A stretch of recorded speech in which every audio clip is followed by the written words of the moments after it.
it's coming from. So talk to God first. And you know what? God will give you a creative way and a loving way to approach your spouse. Does that make sense? Okay, number one. Number two, and this was Plakila's comment, ask your spouse for a time where he or she would be ready for a discussion about an area of concern, a good time to talk. I think that's important. Plan a convenient time to talk. Don't just kind of go in and then late in the night like that woman did, Gigi did, right? She found out that was not the good time to talk. It was not the correct time to talk. Find a good time and have a great discussion, because we're going to have something meaningful come out of this conversation. Number three, be precise in communicating the issues. This is also Plakila's point, by the way. I think she should be a marriage counselor. Be precise and concise in communicating the issue. Listen to this one. Avoid dragging in situations and mistakes that happened in the past. Be precise. Talk about what the issue is. Be careful about not having emotional outbursts, facial expressions that convey hate. You're just going to communicate what the issue is. Yeah, without all the emotional outbursts. Number four, this is a good one. This was advice given to me when we were getting married 19 years ago. Listen to this one. Talk to your mate and allow your mate to talk to you. Very simple. We were 19 years ago, when we were getting married, my wife and I were in a certain place, and we spoke to a senior pastor who's now gone home to be with the Lord. It wasn't Dr. Stevens, just another man we really loved and admired. And he said these words to us as we went for premarital preparation and counseling. And he said these great words to us over dinner. He says, when you're angry, talk to your mate. He said, learn to talk in turns. This is what he said, learn to talk in turns. And then he began to explain what that meant, and I never forgot that advice. At that time, 19 years ago, I never thought I would ever get angry with my wife. And she never thought we would get angry with each other. We just never thought that would happen. But over the years, we had to talk in turns many times. Very important. Now listen carefully. Talk in turns. What does that mean? It means that if you've got an issue that is really important to you, that you need to communicate at the right time, sit your spouse down, and this is what you do. You make a commitment. We call it the 3 to 5 minute rule. In other words, I will share with you what I feel, my ideas about this issue for 3 to 5 minutes. And during those 3 to 5 minutes, you can't speak. In other words, no butting in, just listen to my heart. Listen to my heart. I want to communicate everything. And after the 5 minutes is over, now it's your turn to speak. And I follow the same thing. I will listen to your heart about how you feel about that issue. And we go back and forth and back and forth. And if you were upset and you were angry, if you follow this simple rule, guess what's going to happen? You know what's going to happen? You're going to start to understand what your mate really feels about an issue. And oftentimes with that situation, we come up with an idea. I get some thoughts that I never thought about before. It's important to understand that.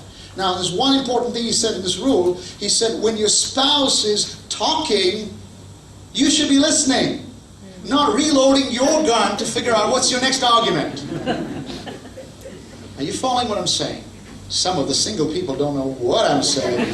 This is going way over their heads right now, and that's okay. But listen, you're not trying to reload your gun and try to figure out what I'm going to say next. No, the issue is to get and understand the feelings and how your spouse really feels about an issue.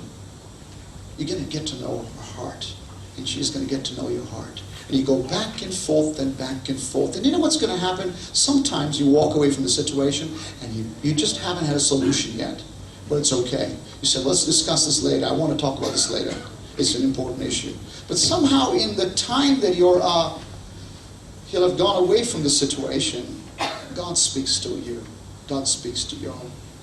And oftentimes a great solution has come out of that. God's solution, which is what we want in the first place. So, talk to your mate. Very simple, but take turns talking. And that's important. One final, last one, which comes to the 6th commandment that we're talking about today, I believe, or 5th commandment. And this is, do not let the sun go down on your anger.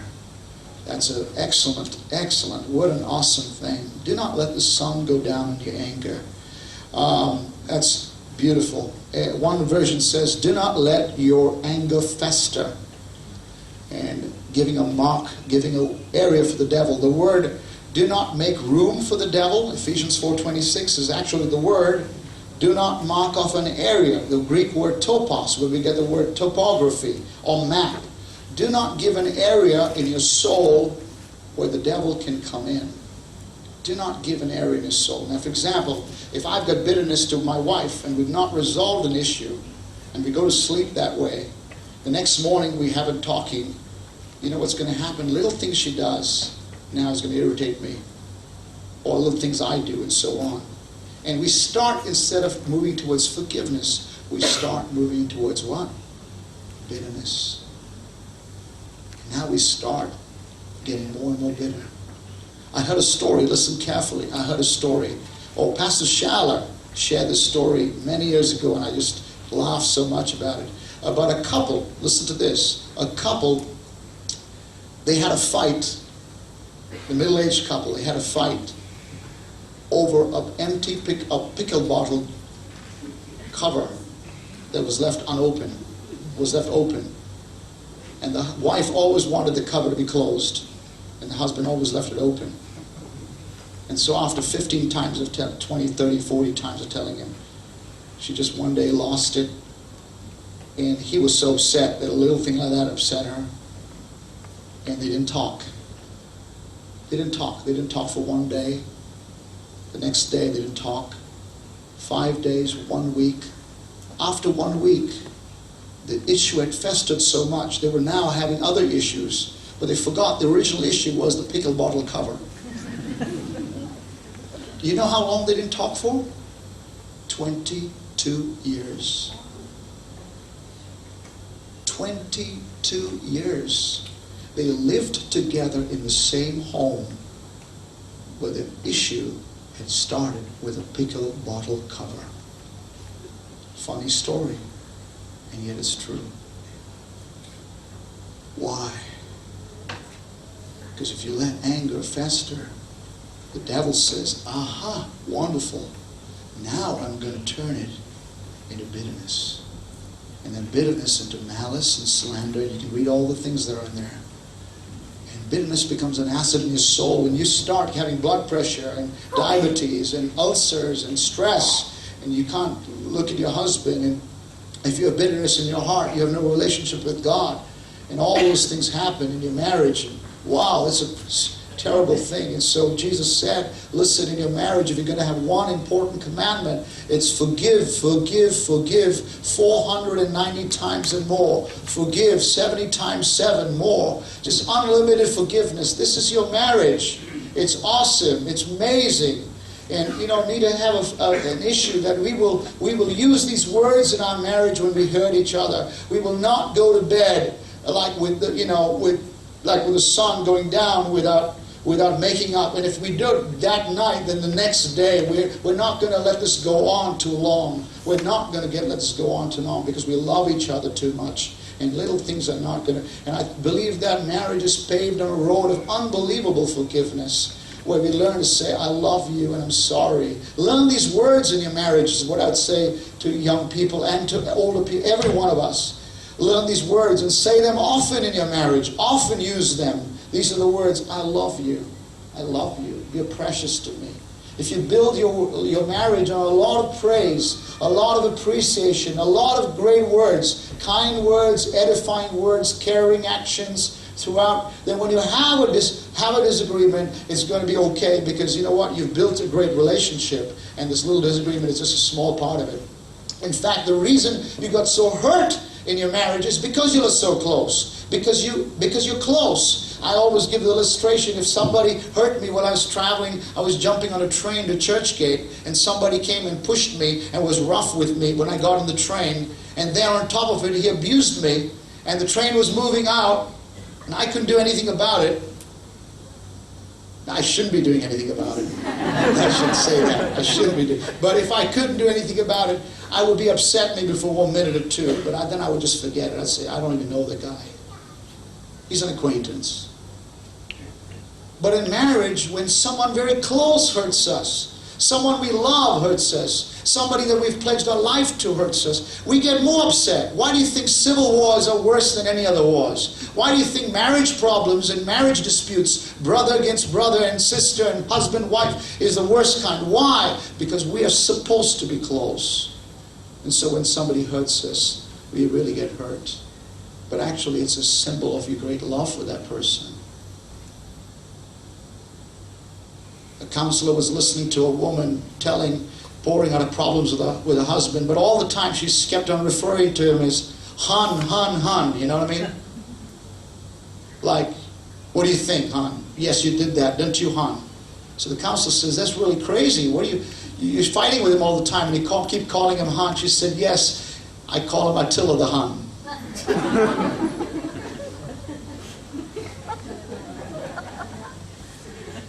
But think about this. We can't go on like that. Forgiveness is so beautiful. Pastor Schaller told a story that I thought was so transparent and so sweet, and I'm going to share it with you. But if you say, I love you, forgive me. These are the words you should learn. I love you. I'm sorry I hurt you. Forgive me. I was wrong. You know what causes us not to say those words? Only one thing, pride. But if you say those words, it's amazing what we'll do in your marriage. You just get wrong again. Because marriage is all about making mistakes. It's about two people very imperfect, but then are drawn together in an amazing bond. And sometimes when you say that to your spouse, there are two kinds of responses. Please understand it. Yeah, listen to this. Two kinds of responses. One, your spouse is like a gas stove. You say, I'm sorry, and it's like, okay, done. You know what I mean? Like, I'm sorry, forgive me. You really are? Okay, done, over. That's it. Or your spouse could be like an electric oven. They say, yes, I'm sorry, forgive me, and they put the thing off. But it takes a little while to cool. You may be like that too. But forgive you must. But forgive you must. Pastor Schaller told a funny story once, and I just thought it was so sweet because he's so awesome and he's so amazing as a man of God. But one day he and Lisa, where he was sharing with us a story, he and Lisa had a disagreement in the house, and he went to bed. He was really upset with her, and he says, I'm a pastor, I teach the Bible, I minister, and he says, I was there we were on the same bed, and I turned myself on the other side, and I was facing the wall, and she was on the other side, and we knew that it was just so stupid. We made a small thing, we were upset, we were going to be fine the next morning. He says, but Lisa was not the one to go to bed without making up. And so she kicked me from under the bedsheet.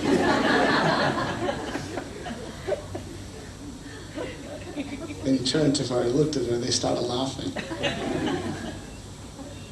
He says, I felt like a little kid. Here I was, turned around and looking at the wall, and I don't want to make up, I don't want to say anything. But it happens. But what a beautiful thing when there is forgiveness. I'll close with one last story that is so beautiful. A grandmother was asked, they were celebrating their 50th anniversary. A grandmother was asked, and all the grandparents, grandchildren, grandparents came together. It's 50th anniversary. And they were asking Grandma, and Grandpa was there. They said, what is the secret? What is the secret of your 50 years of marriage? And Grandma said, tell us. And then the Grandma said, well, you want to know the secret? She says, when I was going to marry Bill, I made it a point before we got married that there were 10 things about him I did not like, but 10 things about his personality I did not like, but I would never bring it up after we were married. 10 things. He says, when we went to the marriage altar, I vowed to God that I